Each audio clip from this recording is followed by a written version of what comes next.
ഒരു മതപണ്ഡിതൻ പറഞ്ഞു വെച്ചു, സ്ത്രീ പുരുഷന്മാർ തമ്മിൽ ഒന്നിച്ചു ചേരുന്ന അവസ്ഥകൾ ഉണ്ടാകരുത്. മതത്തിന്റെ കാഴ്ചപ്പാടിൽ അദ്ദേഹം അത് പറഞ്ഞു.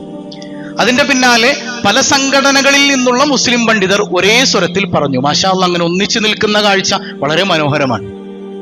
പക്ഷേ ചാനൽ ചർച്ച ഇതുവരെ തീർന്നിട്ടില്ല. സംഭവം നടന്നിട്ട് ഇപ്പോൾ 1 മാസം ആകാറായെങ്കിലും ഡെയിലി ചർച്ച ഇതാണ്. സ്വർഗത്തിലെ ഹൂറികൾ, അതുപോലെ തന്നെ സ്വർഗത്തിലെ മദ്യപ്പുഴ. അതായത് മാധ്യമ സംസ്കാരം എന്താണ്? റീച്ചിന് വേണ്ടി, തങ്ങളുടെ റേറ്റിംഗ് വലുതാകാൻ വേണ്ടി വായിൽ തോന്നുന്നതെല്ലാം വിളിച്ചു പറയുന്ന രീതിയിലേക്ക് മാധ്യമ സംസ്കാരം അധപ്പതിച്ചുവോ എന്ന് ചിന്തിപ്പിക്കുമാറ് രാത്രി ചർച്ചകൾ, അന്തിച്ചർച്ചകൾ ഇന്ന് ഇതാണ്. ഇസ്ലാമാണ്, ഇസ്ലാമിന് ഇങ്ങനെ കൊത്തിവലിക്കുകയാണ്. അതായത് ഒരു വിഷയം ഉണ്ടാകുമ്പോൾ കേവലം അതൊരു മുസ്ലിമിന്റെ വിഷയമായി മാത്രം എടുത്തു കാണിക്കപ്പെടുകയാണ്.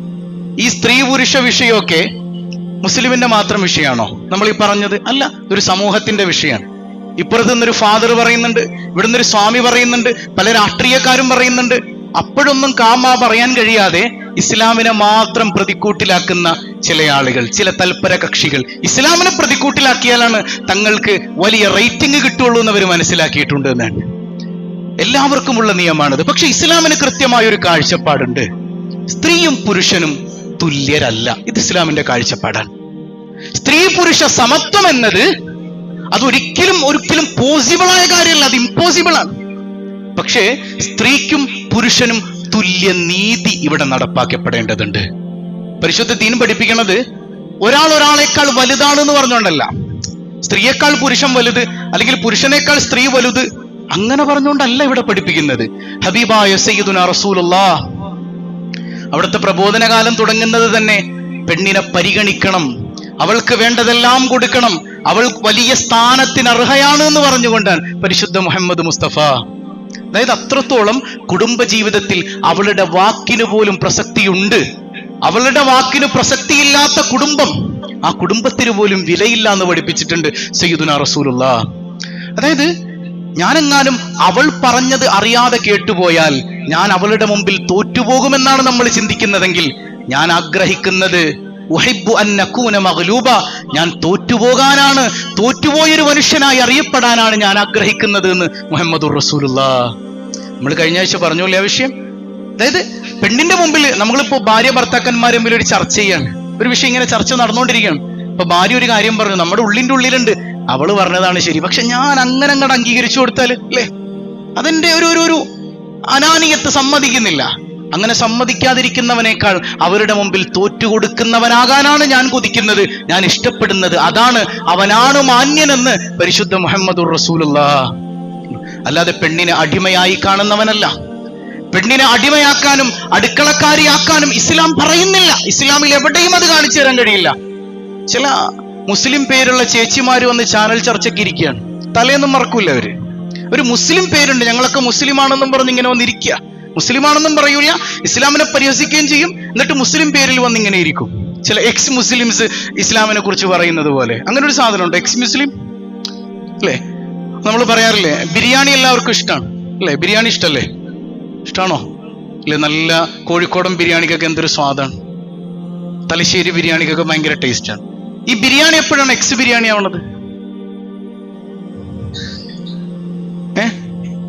പഴയതാവുമ്പോ എക്സ് ബിരിയാണി ആവൂല, ബിരിയാണി തന്നെയാണ്. എക്സ് ബിരിയാണി ആവുന്ന എപ്പോഴാണ്? അത് കഴിച്ചു കഴിഞ്ഞ് ബാത്റൂമിൽ പോയിരുന്ന് വൈറ്റ് ചെയ്ത് പോയി കഴിയുമ്പോൾ അതിനെക്കുറിച്ച് എന്ത് പറയാൻ നമുക്ക്? എക്സ് ബിരിയാണി. പിന്നെ അതിനാരെങ്കിലും പറയൂ അങ്ങനെ എക്സ് ബിരിയാണി? അങ്ങനെ കുറെ എണ്ണം നടപ്പുണ്ട്. എക്സ് മുസ്ലിം, എടോ ഞങ്ങളതിന് ഈ മലത്തിലൂടെ അല്ലെങ്കിൽ മലമായി പോകുന്ന എക്സ് ബിരിയാണിയുടെ വില പോലും നിനക്കൊന്നും തന്നിട്ടില്ലല്ലോ. നീയൊക്കെ പിന്നെന്തിനാ ഇസ്ലാമിന്റെ പേരിൽ ഇങ്ങനെ വായിൽ തോന്നുന്നത് വിളിച്ചു പറയുന്നത്? ആരാണ് നിന്റെയൊക്കെ അഭിപ്രായം ക്ഷണിക്കുന്നത്? രസകരമായ കാര്യം എന്താണെന്ന് വെച്ചാൽ ഇവന്മാരെയൊക്കെ പിടിച്ചുകൊണ്ടിരുത്തുന്നത് ഈ സംഘികളുടെ ചാനലായിരിക്കും. അതിൽ ഇസ്ലാമിന്റെ വക്താക്കളായിട്ട് വരുന്നത് ഈ എക്സ് ബിരിയാണികളാണ്. ഒന്ന് ആലോചിച്ചൊക്കെ, ഇവരാണ് ഇസ്ലാമിനെ കുറിച്ച് പറയാൻ വരുന്നത്. ഇവർ ഇസ്ലാമിനെ കുറിച്ചല്ലാതെ വേറൊന്നും മിണ്ടൂല. പേരുകൊണ്ട് ഇവർ നിരീശ്വരവാദികളാണ്. വെറും ഇസ്ലാം വിമർശകർ മാത്രമായി മാറുന്ന കാഴ്ച. നമ്മൾ വിമർശനത്തിന് അതീതാണെന്നൊന്നും പറയുന്നില്ല, പക്ഷെ മാന്യമായ വിമർശനം അല്ലേ? മാന്യമായ വിമർശനം. അത്യാവശ്യം ഈ വിഷയമൊക്കെ പഠിക്കുമ്പോൾ അല്ലെങ്കിൽ ചർച്ച ചെയ്യുമ്പോൾ സൈക്കോളജിക്കലി ഇതിനെയൊക്കെ എങ്ങനെ കാണുന്നു അല്ലെങ്കിൽ സയന്റിഫിക്കലി ഇതിനെങ്ങനെ കാണുന്നു എന്ന് മനസ്സിലാക്കിയിട്ടെങ്കിലും ജനങ്ങളോട് സംവദിക്കണ്ടേ? കേവലം കാതടിച്ചങ്ങ് വെടിവെക്കുന്നൊരു സ്വഭാവം. സത്യം മനസ്സിലാക്കാൻ അള്ളാഹു നമുക്ക് തൗഫീഖ് ചെയ്യട്ടെ. ഹബീബ് റസൂലുള്ളാഹ് സ്വല്ലല്ലാഹു അലൈഹി വസല്ലമ തങ്ങളുടെ മുമ്പിലേക്ക് ഹബ്ബാബ് റളിയല്ലാഹു അൻഹു കടന്നു വരികയാണ്. നബിയേ, എന്തോരം സഹിച്ചു നബിയെ, പറ്റണില്ല യാ റസൂലല്ലാഹ്, മത്താ നസ്റുല്ലാഹ്, എപ്പോഴാണ് നബിയെ പടച്ചോന്റെ സഹായം വരണത്? ഒരുപാട് അനുഭവിച്ചു നബിയെ, കയ്യും കണക്കുമില്ലാത്ത ക്രൂരതകൾ ഏറ്റുവാങ്ങേണ്ടി വന്നിട്ടുണ്ട് നബിയെ, കുടുംബത്തിലുള്ളവരെ വെട്ടിക്കഷണങ്ങളാക്കുന്നത് നേരിട്ട് കാണേണ്ടി വന്നിട്ടുണ്ട് നബിയെ. മത്താ നസ്റുല്ലാഹ്, എപ്പോഴാണ് അള്ളാന്റെ സഹായം വരുന്നത് യാ റസൂലല്ലാഹ്? നമ്മളിങ്ങനെ ചോദിക്കാൻ. ഇവിടെ CAA പാസാക്കപ്പെട്ടു, വഖഫ് നിയമം ബില്ല് കൃത്യമായി പുറത്തു വന്നു, അതുപോലെ തന്നെ മറ്റു പലതും നമ്മുടെ മുമ്പിലേക്ക് ഇങ്ങനെ അപ്പം ചുട്ടെടുക്കുന്ന ലാഘവത്തിൽ ഓരോ ബില്ലുകളും പുറത്തിറക്കുമ്പോ നമ്മുടെ മനസ്സിൽ അറിയാതെ വരുന്നുണ്ടോ മത്താ നസ്റുല്ലാഹ്? എവിടെ പടച്ചോന്റെ സഹായം?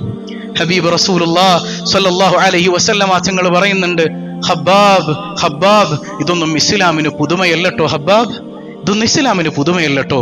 ഇങ്ങനെയൊക്കെ കുറെ ചപ്പടാച്ചികൾ കാണിച്ച് ഇസ്ലാമിനെ വിരട്ടിക്കളയാം, ഇസ്ലാമിനെ പേടിപ്പിച്ച് കളയാമെന്നൊന്നും ആരും വിചാരിക്കണ്ടോ ഹബ്ബാബ്.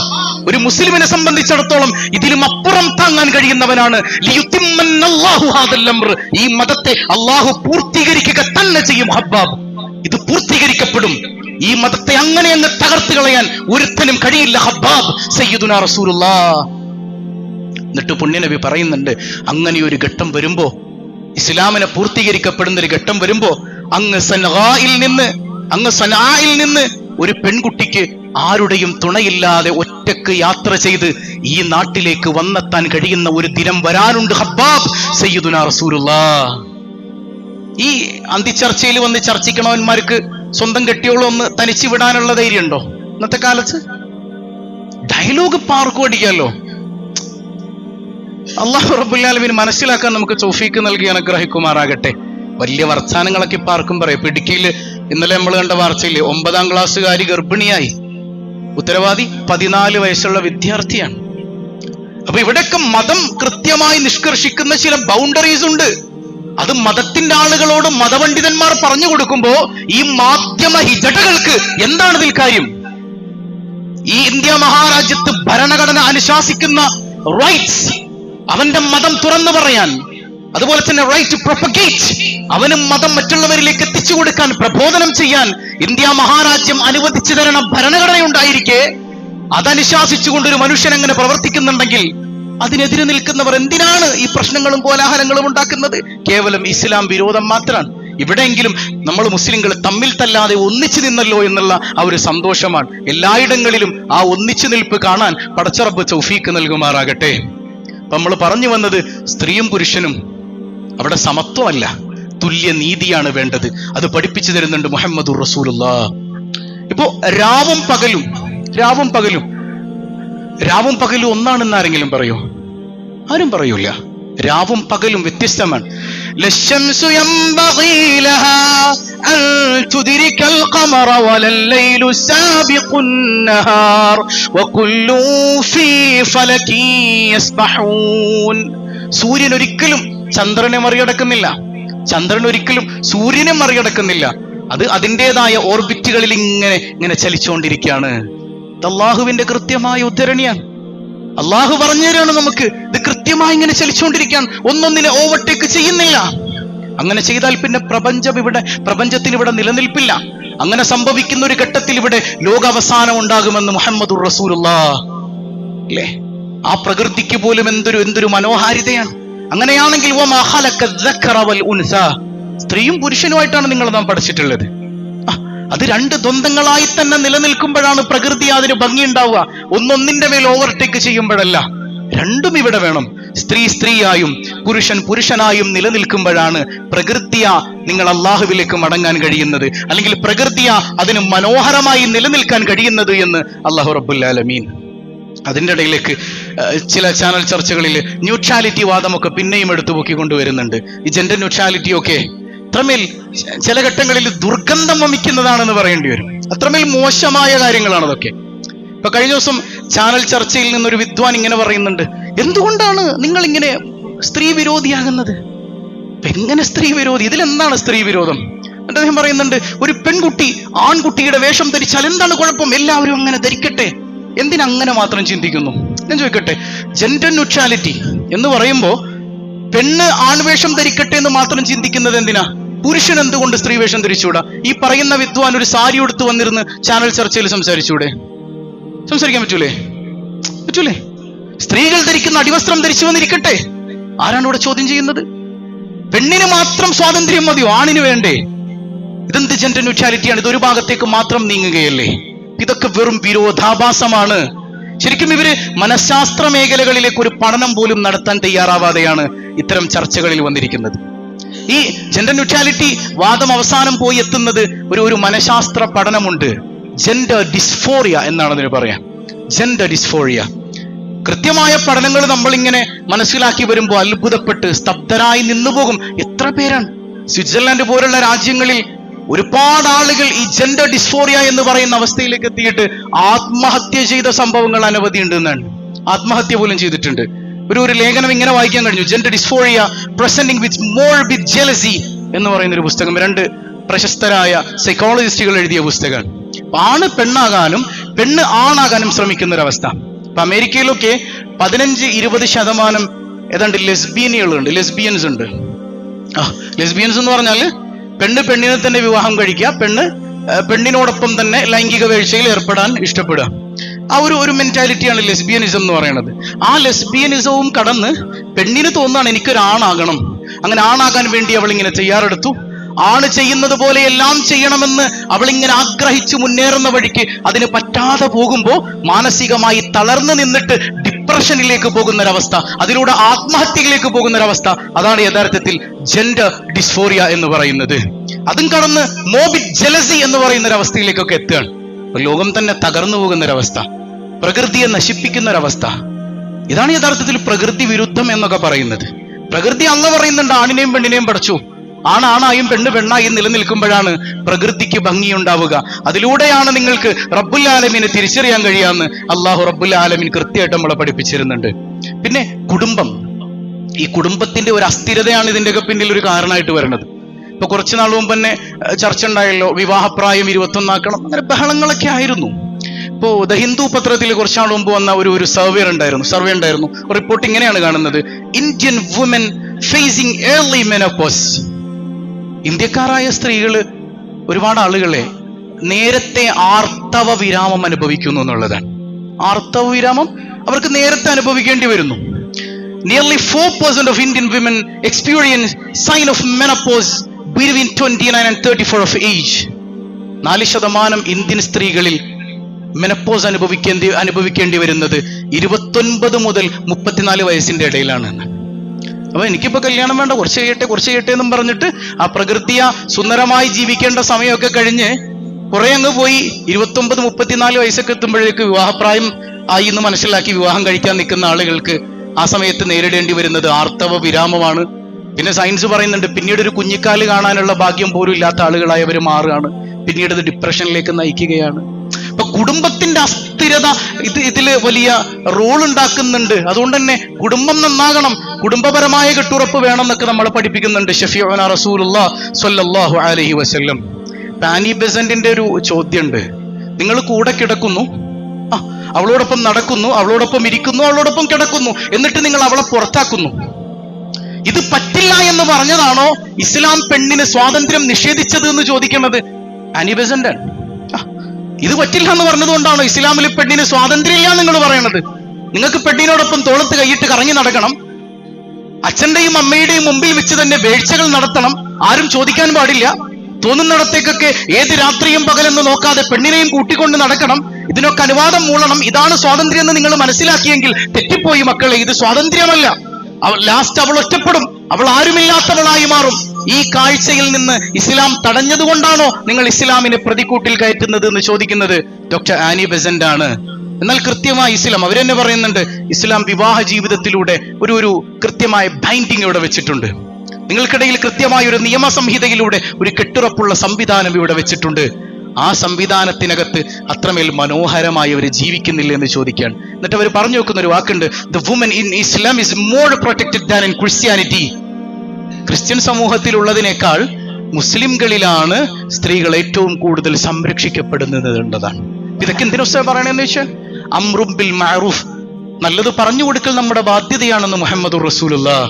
എന്തിനേറെ അവസാന ഒരു കാലഘട്ടം വരും, അന്ന് സ്ത്രീയും പുരുഷനും നടുറോട്ടിൽ നിന്ന് വ്യഭിചരിക്കുന്നത് കാണുമ്പോ നാണം വന്നിട്ട് ഞാനൊന്ന് അതിന്റെ ഇടയിലൂടെ പൊയ്ക്കോട്ടെ, എന്നൊന്നങ്ങ് കടത്തി വിട്ടേക്കെന്ന് പറഞ്ഞ് ഈമാനുള്ള മനുഷ്യൻ നടന്നു പോകുന്ന ഒരു കാലഘട്ടം വരുമെന്ന് സയ്യിദുനാ വഹബീബുനാ റസൂലുള്ളാഹ്.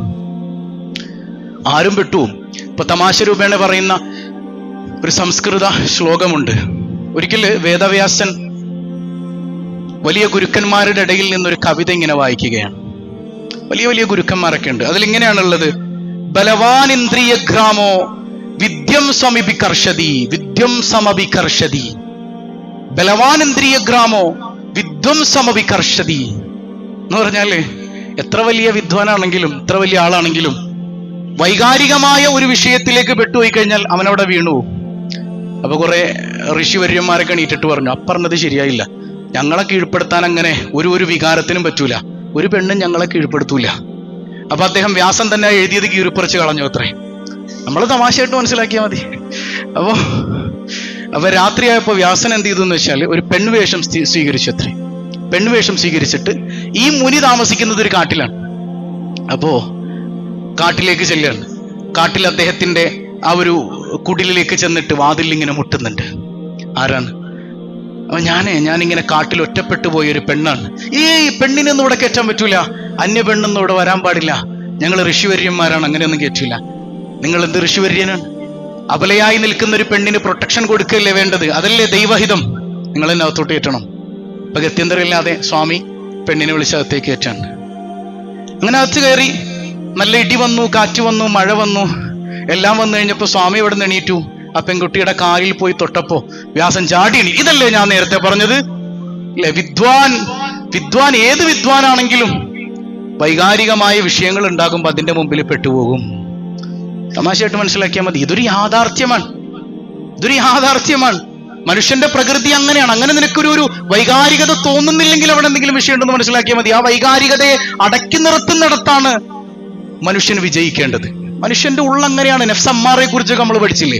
ആ നഫ്സമ്മാറയെ കെട്ടിയിടാൻ, അതിനെ പൂട്ടിവെക്കാൻ നിന്റെ കയ്യിൽ ആയുധമുണ്ടാകുമ്പോഴാണ് നീ നല്ലൊരു മനുഷ്യനായി മാറുന്നത്. മൃഗത്തിൽ നിന്ന് മനുഷ്യനായി കൺവേർട്ട് ചെയ്യുന്നത് കേവലം പെണ്ണ് എന്ന് പറയുന്നത് കാമാസക്തിക്ക് മാത്രമാണ് എന്ന് മാർക്സ് പറഞ്ഞ ആ വാദത്തിൽ നിന്ന് പുറത്തേക്ക് വരുമ്പോഴാണ്. കാൾമാർക്സ് പറഞ്ഞു വെച്ചിട്ടുണ്ട്, പെണ്ണ് എന്ന് പറഞ്ഞാൽ എന്റെ വൈകാരികതയെ ശമിപ്പിക്കാനുള്ള ഒരു വസ്തുവാണ് എന്നാണ്. ഒരു മുസ്ലിം ഒരിക്കലും പെണ്ണിനെ ഒരു വസ്തുവായി കണ്ടിട്ടില്ല. സയ്യിദത്തുന ആയിഷ റളിയല്ലാഹു അൻഹ പുണ്യനബിക്ക് ഒരു വസ്തുവായിരുന്നില്ല. സയ്യിദത്തുന ഖദീജ അവിടത്തേക്കൊരു വസ്തുവായിരുന്നില്ല. ഖദീജ റളിയല്ലാഹു അൻഹയുടെ വഫാത്തിന് ശേഷം എത്രയോ സമയങ്ങൾ ഉമ്മുഹാനി വന്ന് ചോദിക്കുന്നുണ്ട്, അങ്ങേക്കൊരു വിവാഹം കൂടെ കഴിച്ചുകൂടെ നബിയെ? ഈ കുട്ടികൾ പ്രയാസപ്പെടുന്നില്ല യാ റസൂലല്ലാഹ്? എന്റെ ഖദീജയെ എനിക്ക് മറക്കാൻ കഴിയുന്നില്ല സയ്യിദുനാ റസൂലുള്ളാഹ്. പിന്നീടൊക്കെ ദൈവഹിതമെന്നോണം അള്ളാഹുവിന്റെ ഹിതമനുസരിച്ച് പ്രവർത്തിച്ചതാണ് മുഹമ്മദുർ റസൂലുള്ളാഹ് സ്വല്ലല്ലാഹു അലൈഹി വസല്ലം. ചിലർ ചോദിക്കുക, ഇതൊന്നും മനസ്സിലാക്കാതെ ഇതിന്റെയൊക്കെ പിന്നിൽ സൈക്കോളജിക്കലായ പല കാരണങ്ങളും ഇല്ലേ? അല്ലേ? പെണ്ണ് അല്പവസ്ത്രം ധരിച്ചു വന്നാൽ നിങ്ങൾ അങ്ങ് പൊട്ടിത്തെറിക്കുമെന്നൊക്കെയാണ് ചോദിക്കുന്നത്. ഇല്ല, അർത്ഥശൂന്യമായ അല്പന്മാരായ ആളുകളായി മാറിയോ? വിവരമുണ്ട് എന്ന് നമ്മൾ മനസ്സിലാക്കുന്ന ആളുകളൊക്കെ ഇത്രയുള്ളൂ എന്ന് തിരിച്ചറിയാനുള്ള ചില അവസരങ്ങളായി ഇതിനെ മനസ്സിലാക്കിയാൽ മതി. അത് ജഡ്ജി ആണെങ്കിലും അഡ്വക്കേറ്റ് ആണെങ്കിലും ആരാണെങ്കിലും അങ്ങനെ തന്നെ. നമ്മൾ വലിയ വിവരമുണ്ടെന്നൊക്കെ വിചാരിക്കും. പക്ഷെ ചില ചർച്ചകളിലൂടെ നമുക്ക് മനസ്സിലാകണത് ഇതൊക്കെ ചിലപ്പോൾ ബിഗ് സീറോ ആയിരിക്കും എന്നാണ്. അള്ളാഹു റബ്ബുൽ ആലമീൻ അവന്റെ ഖുർആനിലൂടെ കൃത്യമായിട്ട് നമുക്കിത് പറഞ്ഞു തരല്ലേ. അപ്പൊ ഇതിന്റെയൊക്കെ ഒരു അടിസ്ഥാനം എന്ന നിലക്ക് കുടുംബത്തിന് വലിയ പ്രാധാന്യമുണ്ട്. അപ്പൊ അമേരിക്കയിൽ ഏറ്റവും കൂടുതൽ വായിക്കപ്പെട്ട ഒരു ഗ്രന്ഥത്തെ കുറിച്ച് നമ്മൾ ചർച്ച ചെയ്തിരുന്നു. ദ ഫാദർലെസ് അമേരിക്ക എന്നാണ്. അച്ഛനില്ലാത്ത അമേരിക്ക, തന്തയില്ലാത്ത അമേരിക്ക എന്നാണ് പുസ്തകത്തിന്റെ പേര്. എന്നിട്ട് പറയുന്നുണ്ട്, ഒരു കുട്ടി നന്നാകുന്നതിന്റെ പിന്നിൽ ഈ ഒരു പുസ്തകം എഴുതാനുണ്ടായ പ്രേരകമായത് എന്താന്ന് വെച്ചാൽ ഒരുപാട് കുട്ടികൾ നോക്കാൻ അച്ഛനില്ലാത്തതിന്റെ പേരിൽ, അതായത് ആണും പെണ്ണും തുല്യരാണെന്ന് വാദിച്ച് ലാസ്റ്റ് പെണ്ണ് മാത്രം ഒരു കുട്ടിയും കയ്യിൽ വെച്ചുകൊണ്ട് തനിച്ചു പോകേണ്ട അവസ്ഥയായി. അവിടെ നോക്കാൻ അച്ഛനില്ല. ആ ഇമോഷണൽ ബേർഡൻ സഹിക്കവയ്യാതെ പലരും ആത്മഹത്യ ചെയ്തു. അപ്പോഴാണ് ആ പുസ്തകം എഴുതപ്പെട്ടത്, ദ ഫാദർലെസ് അമേരിക്ക, അച്ഛനില്ലാത്ത അമേരിക്ക. പിന്നീട് അതിനെക്കുറിച്ച് പഠനം നടന്നു. നല്ലൊരു സമൂഹത്തെ വാർത്തെടുക്കാൻ ഇവിടെ അച്ഛൻ വേണം, അമ്മ വേണം, അവരുടെ പരിലാളനകൾ വേണം. ആ പരിലാളനകൾ കിട്ടാതെ വന്നാൽ, ആ ദ്വന്ദ്ങ്ങൾ രണ്ടായി നിലനിൽക്കാത്തിടത്തോളം അവിടെ പ്രശ്നങ്ങൾ ഉണ്ടാകും, സമൂഹം തകരും, പ്രകൃതിക്ക് നാശം സംഭവിക്കുമെന്ന് അമേരിക്കയിലെ മനുഷ്യന്മാർ പോലും മനസ്സിലാക്കിയെങ്കിൽ നമുക്കെപ്പോഴാണ് ഇനി തിരിച്ചറിവുണ്ടാകുന്നത്?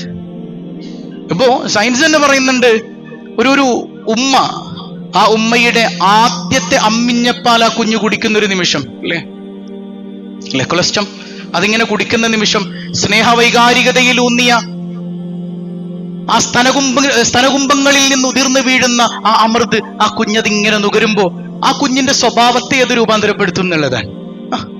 കൃത്യമായി സ്നേഹപരിചരണത്തിലൂടെ അങ്ങനെ ഒരു പരിലാളന ആ കുട്ടിക്ക് കിട്ടിയിട്ടില്ല എങ്കിൽ will very likely in later life seek pleasure in either alcohol etc. ആ സ്നേഹം കുട്ടിക്ക് കിട്ടാതെ വരുമ്പോഴാണ് ലഹരിയും മറ്റു കാര്യങ്ങളുടെയൊക്കെ പിന്നിൽ അടിമകളായിട്ട് നമ്മുടെ മക്കൾ മാറുന്നത്. ലഹരിയെക്കുറിച്ചൊരു വിഷയം തന്നെ നമുക്ക് ശക്തമായിട്ട് പറയാനുണ്ട്. നമ്മുടെ മക്കളിൽ പല ആളുകളും പല ലഹരികൾക്കും അടിമയായി പോകുന്നുണ്ട്. അതിന്റെ ഒരു പ്രധാനപ്പെട്ട കാരണം, ഒരുപാട് കാരണങ്ങളുണ്ട്, പക്ഷെ അതിൽ പ്രധാനപ്പെട്ട ഒരു കാരണം എന്ന് പറയുന്നത് കുടുംബത്തിൽ നിന്ന് അവർക്ക് കിട്ടാത്ത സ്നേഹപരിലാളനകളാണെന്ന് സയൻസ് എന്ന് പറയുമ്പോൾ ആ കൊടുക്കേണ്ട സ്നേഹപരിലാളനകളുടെ, ചേർത്തുപിടിക്കലിന്റെ, മാതൃത്വം നിറഞ്ഞു നിൽക്കുന്ന മനോഹരമായ അമ്മിഞ്ഞപ്പാലിന്റെ സവിശേഷതകളൊക്കെ നമുക്ക് അന്നേ പറഞ്ഞു തന്നിട്ടുണ്ട് സയ്യിദുനാ വ ഹബീബുനാ റസൂലുള്ളാഹി സ്വല്ലല്ലാഹു അലൈഹി വസല്ലം. അപ്പൊ നമുക്കിന്ന് നമുക്ക് ബോധം ഉണ്ടാകണം. സ്ത്രീയും പുരുഷനും സമമല്ല, രണ്ടുപേരും എങ്ങനെ ഒന്നാകുന്ന? ചില ഘട്ടങ്ങളിൽ സ്ത്രീയേക്കാൾ പുരുഷൻ ഇങ്ങനെ മികച്ചു നിൽക്കും, ഒരുപാട് ഘട്ടങ്ങളിൽ പുരുഷനേക്കാൾ സ്ത്രീ ഇങ്ങനെ മികച്ചു നിൽക്കും. ഖുർആനിലൊരു ഭാഷയുണ്ട്, ലിതസ്കുനു ഇലൈഹ എന്നാണ്, സമാധാനം തരാൻ വേണ്ടിയിട്ടാണ് എന്നാണ് അവള്. ചില ഘട്ടങ്ങളിലൊക്കെ നമുക്കൊന്ന് തലചായ്ക്കാനുള്ള മടിത്തട്ടാണ് അവൾ. ചില ഘട്ടങ്ങളിൽ എത്ര വലിയ ടെൻഷനെയും മാറ്റുന്ന ഏറ്റവും മനോഹരമായ മരുന്നാണ് അവളുടെ പുഞ്ചിരി. ആ പുഞ്ചിരിയിലേക്ക് നോക്കുമ്പോ, അവളുടെ മുഖത്തേക്ക് നോക്കുമ്പോ നീ എല്ലാം മറക്കുന്നുവെങ്കിൽ അതിനാണ് നിനക്ക് വിവാഹം തന്നിട്ടുള്ളത്. അതിനാണവൾ. പരസ്പരം അങ്ങനെ താങ്ങും തണലുമായി നിൽക്കുമ്പോഴാണ് ആ ജീവിതം മനോഹരമായി തീരുന്നത് എന്നാണ് ഇസ്ലാം കൃത്യമായി പറഞ്ഞു തന്ന ഈ വിഷയം. പണ്ഡിതന്മാർ അത് ദീൻ തുറന്നു പറയേണ്ടത് തന്നെയാണ്. ഏത് രാഷ്ട്രീയക്കാരൻ എന്തു പറഞ്ഞാലും ഇസ്ലാമിനൊന്നും വരാനില്ല. ഇസ്ലാമിന്റെ നിയമം അതിലാ യൗമിൽ ഖിയാമ നിലനിൽക്കുക തന്നെ ചെയ്യും. ഇന്നാ നഹ്നു നസ്സൽന ദിക്ർ, അല്ലാഹുവാണ് ഈ ദീനിനെ പടച്ചത്. വ ഇന്നാ നഹ്നു നസ്സൽന ദിക്ർ ഇന്നാ ലഹു ലഹാഫിദൂൻ. അല്ലാഹുവിനറിയാം അത് സംരക്ഷിക്കാൻ. ഇത് അല്ലാഹുവിന്റെ വാക്കാണ്. അല്ലാഹു റബ്ബുൽ ആലമീൻ യഥാർത്ഥ ദീനിന്റെ അഹ്ലുകാരായി നമ്മെ മാറ്റി തീർക്കുമാറാകട്ടെ.